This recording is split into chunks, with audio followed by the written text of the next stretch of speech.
Ensuite, quand Jacqueline Pagnol m'a proposé la fille de Busatier et m'a demandé à qui tu penses comme metteur en scène, j'ai pas réfléchi, je dois dire, et j'ai dit moi.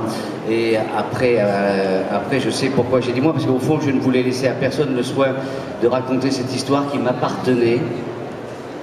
Je suis provençal, et comme tout provençal, d'autres vous parleront de Pagnol ici. Moi, je suis infusé à Pagnol. J'ai reçu ma dose d'enfant, vous voyez, je veux dire, c'est des trucs... Pagnol coule dans nos veines comme le vent souffle sur nos visages. Alors, l'envie de m'approprier cette histoire et de me servir de l'histoire de Marcel Pagnol pour raconter ma propre jeunesse, raconter tous les gens que j'avais connus dans ma vie étaient dans ce film, voilà. Et la couleur, si vous voulez, c'était accessoire. J'aurais pu le faire aussi en noir et blanc. Vous dites que ça vous a permis de renouer avec des moments de votre vie.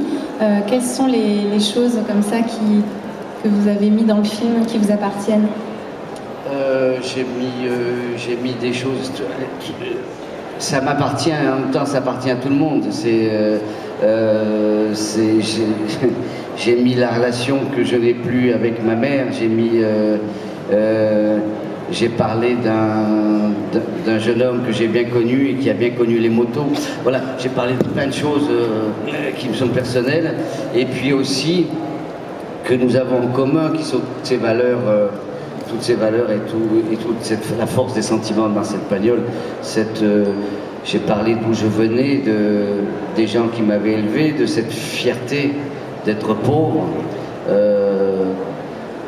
Enfin voilà, de toutes ces valeurs, de tous ces sentiments très forts qui sont dits toujours avec force et chez Marcel Pagnol, ce qui fait que on ne sait jamais si...